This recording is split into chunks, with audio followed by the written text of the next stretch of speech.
તો આજે આપણે બનાવવાના છીએ ભગવાન શ્રી સત્યનારાયણનો શીરો, કે જેથી આપણે આજે પૂનમ છે અને પૂનમને દિવસે આપણે શીરો બનાવવો પડે. તો એની માટે મેં અહીંયા લીધેલા છે 1 મુઠ્ઠી જેટલા વટાણા, આપણે સિંગદાણા એડ કરી દીધેલા છે.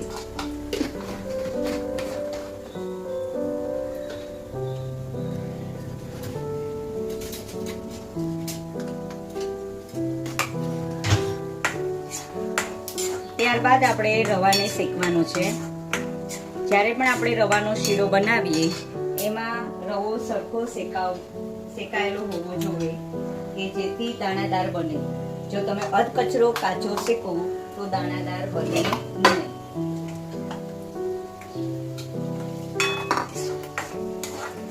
સૌથી પહેલા મેં સિંગદાણાને સાતળી લીધેલા છે, ઘી મૂકી દીધેલું છે. તમારા અંદાજથી ઘી લેવાનું છે, જેટલો તમારે શીરો કરવો હોય એ પ્રમાણે ઘી મૂકવાનું છે. મેં અહીંયા 1 છાલિયા જેટલો કરવાનો છે, એટલે ઘી પા કરતાં પણ થોડું ઓછું મૂકેલું છે, 250 ગ્રામ જેટલું મૂકેલું છે. પછી લાગે તો આપણે એમાં એડ કરશું ઘી, કેમ કે પછી ઠંડો થાય ને ત્યારે બહુ ઘી છૂટે.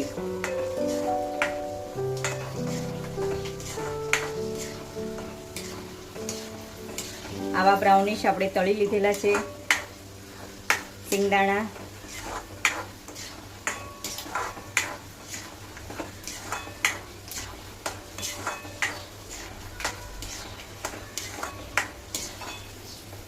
અહીંયા સિંગદાણા મારા શેકાઈ ગયા છે, એને આપણે કાઢી લીધેલા છે.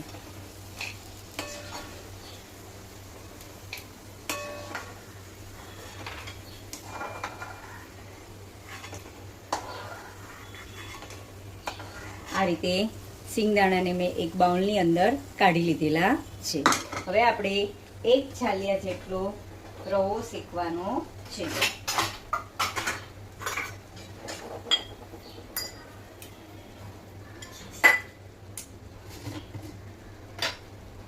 ઝીણો રવો લ્યો કે જાડો રવો લ્યો, તમે તમારી રીતે લઈ શકો છો. અહીંયા આ 1 છાલિયાનું માપ રાખેલું છે મેં.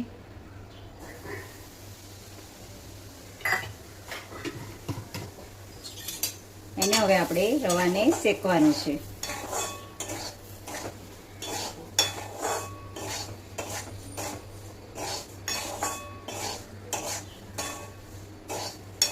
સેજ બદામી રવો આપણે શેકવાનો છે. એકદમ ઓલો નથી શેકવાનો, સોનેરી ગોલ્ડ કલર જેવો આપણે એકદમ લાઇટલી બદામી થાય એવો આપણે આ રવો શેકવાનો છે.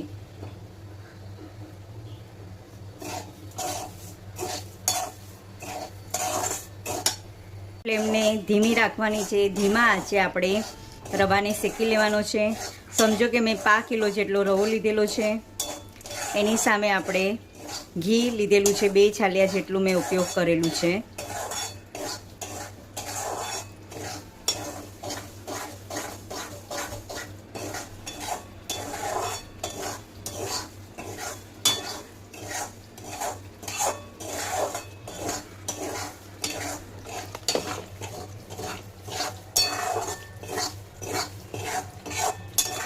શેકાશે એટલે આની ક્વોન્ટિટી વધી જશે રવાની. આની અંદર આપણે 1/2 લીટર જેટલું દૂધ આપણે એડ કરવાના છીએ.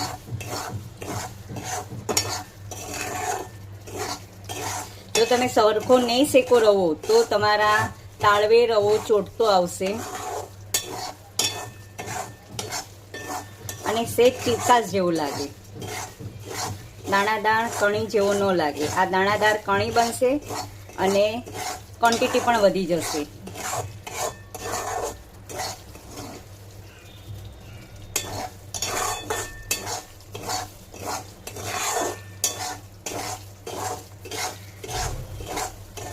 ઘણા પાણીમાં પણ કરે, પણ ભગવાનને ધરવાનો છે એટલે આપણે દૂધમાં કરશું.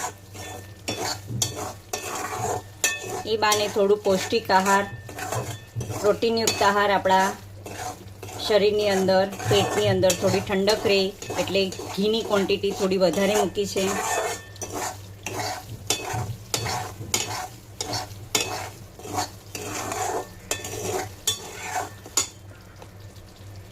જો જોઈ શકો છો સેજ રોઝ ગોલ્ડ જેવો આપણે કલર પકડાવા લાગ્યો છે.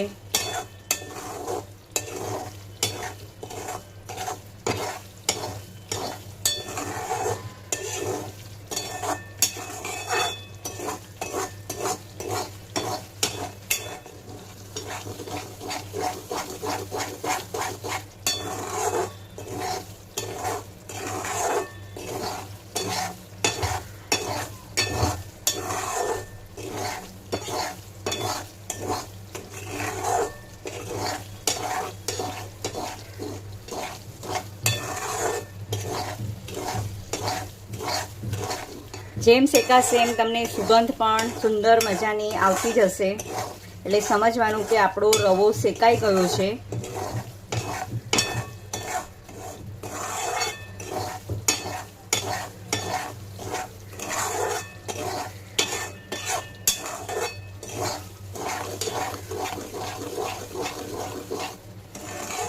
થોડું થોડું ઘી પણ છૂટું પડતું દેખાશે જુઓ.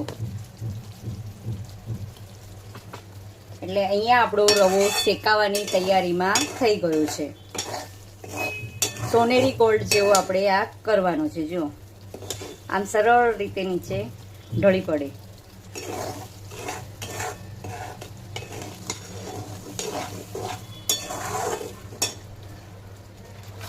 રવો શેકાય છે ત્યાં સુધી મેં અહીંયા લઈ લીધેલું છે અમૂલનું મિલ્ક લઈ લીધું છે. અમૂલનું બટર ફેલોનું મિલ્ક લીધેલું છે. A2 મિલ્ક બહુ સારું આવે છે. એની મલાઈ ઘટ્ટ થાય છે અને ચા પણ સુંદર રીતે મજાની આપણે કહીએ ને કે કઢી જેવી ઘટ્ટ બને છે. એટલા માટે હું આ દૂધ વાપરું છું. અહીંયા આપણો હવે જો કલર તમને દેખાશે કે બદલાઈ ગયો છે. આખો કલર જ એનો આપણે કહીએ કે સોનેરી ગોલ્ડ જેવો કલર થઈ ગયો છે.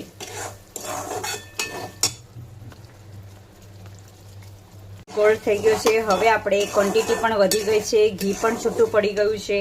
એટલે હવે આપણે એની અંદર દૂધ એડ કરી દેવાના છીએ.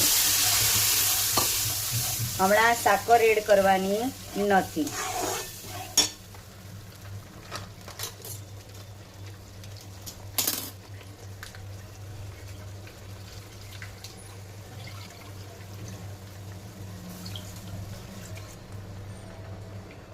અડધો લીટર જેટલું મેં અહીંયા દૂધનો ઉપયોગ કરેલો છે. ગેસની ફ્લેમને હવે થોડી મીડિયમ રાખી દેવાની છે.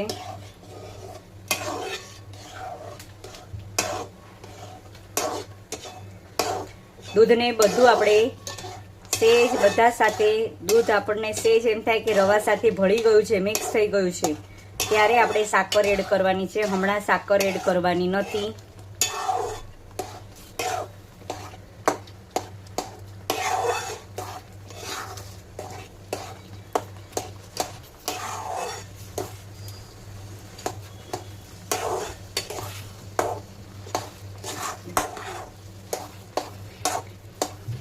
બધું ઓબ્ઝર્વ રવો કરી લે છે દૂધને. હવે જો અહીંયા આપણું બધું દૂધ રવામાં ભળી ગયું છે. હવે આપણે સાકર એડ કરવાની છે. તમે જેટલું ગળું ખાતા હોય એ પ્રમાણે સાકર એડ કરવાની છે.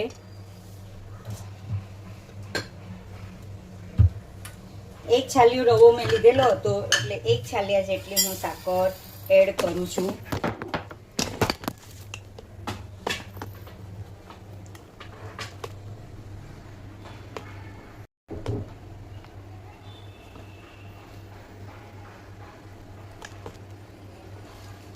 એક છાલિયા જેટલી મેં સાકર એડ કરી દીધી છે. તમે જેવું ગળું ખાતા હોય એ પ્રમાણે સાકર એડ કરવાની છે.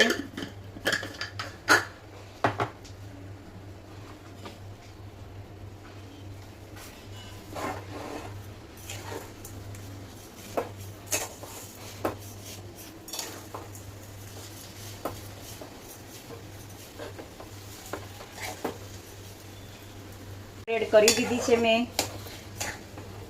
ઘીનું પ્રમાણ, ઘીની ક્વોન્ટિટી થોડી એવી અડધો કિલો જેટલું ઘી જોશે. આમાં અડધો પોણો કિલો જેવું જોશે.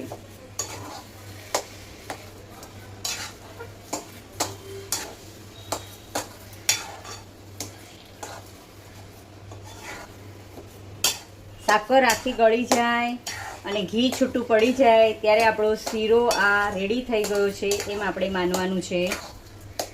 કાચી સાકર હશે તો તમને ખાવામાં પણ કડકડ જેવો અવાજ આવશે. એટલે સૌથી પહેલાં આપણે ઘી છૂટું પડે અને સાકર ગળી જવી જોઈએ ત્યારે તમારો દાણાદાર આ સુંદર સત્યનારાયણની પ્રસાદનો શીરો રેડી થઈ ગયો એમ માનવામાં આવે છે.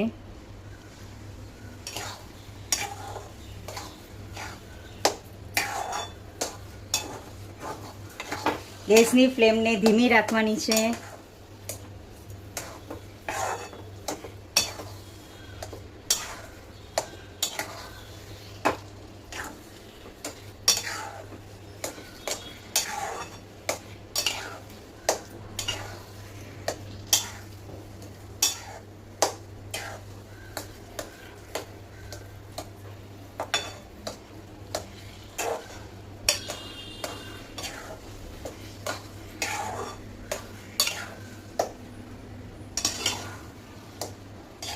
હલાવ્યા કરવાનું, કારણ કે નીચે દાજી ન જાય, બળી ન જાય એનું ખાસ ધ્યાન રાખવાનું છે.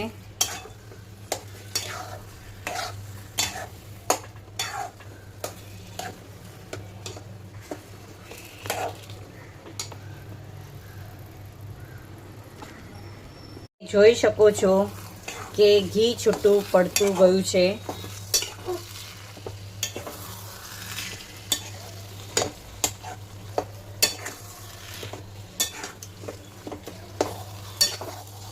નીચે જરાય પણ દાજ્યો નથી અને ઘી છૂટું પડતું આવે છે અને સેજ એનો ગોલ્ડન કલર જેવો ગોલ્ડન કલર બની જશે.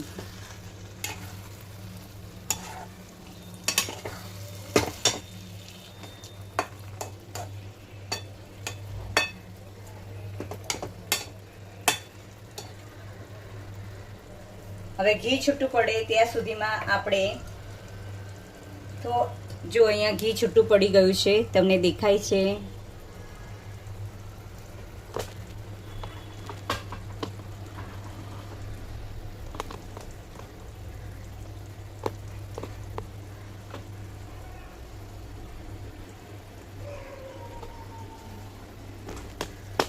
આ ઘી છૂટું પડી ગયું છે. હવે આપણે એની અંદર એલચી અને જાયફળનો ભૂકો એડ કરવાના છીએ. તો મેં ખાંડી રાખેલો છે એલચી જાયફળનો ભૂકો, એને આવી રીતે એડ કરી દઈશું. ગેસની ફ્લેમને બંધ કરી દેવાની છે.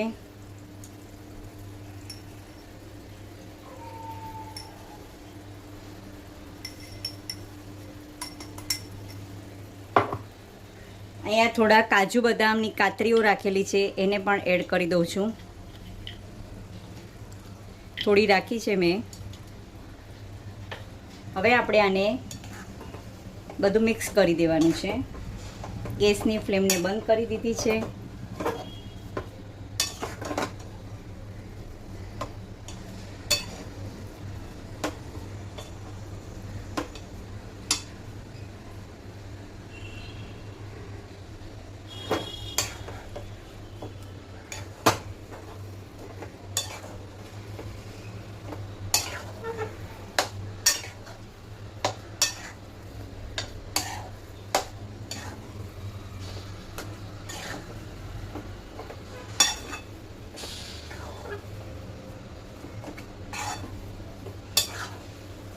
આવી રીતે બધું મિક્સ કરી દઈશું જેથી એલચી અને જાયફળનો ભૂકો બધા સાથે એકત્રિત થઈ જાય.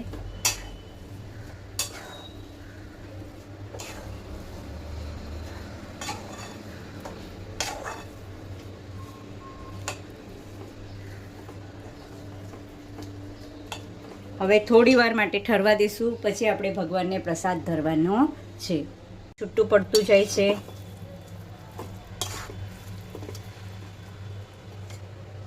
હવે આપણે આ જે સિંગદાણા શેકેલા હતા ઘીની અંદર એને આપણે એડ કરી દેવાના છીએ.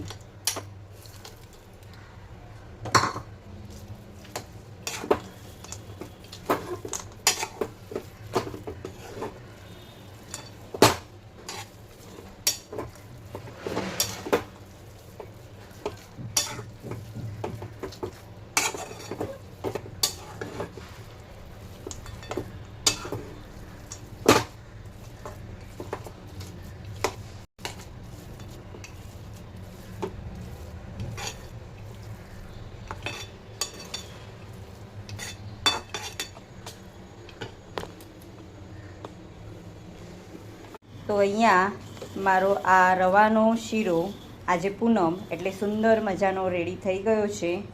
તમે પણ એકવાર બનાવવા પ્રયત્ન કરજો. કેવો બને છે એની જરૂરથી કમેન્ટ કરજો.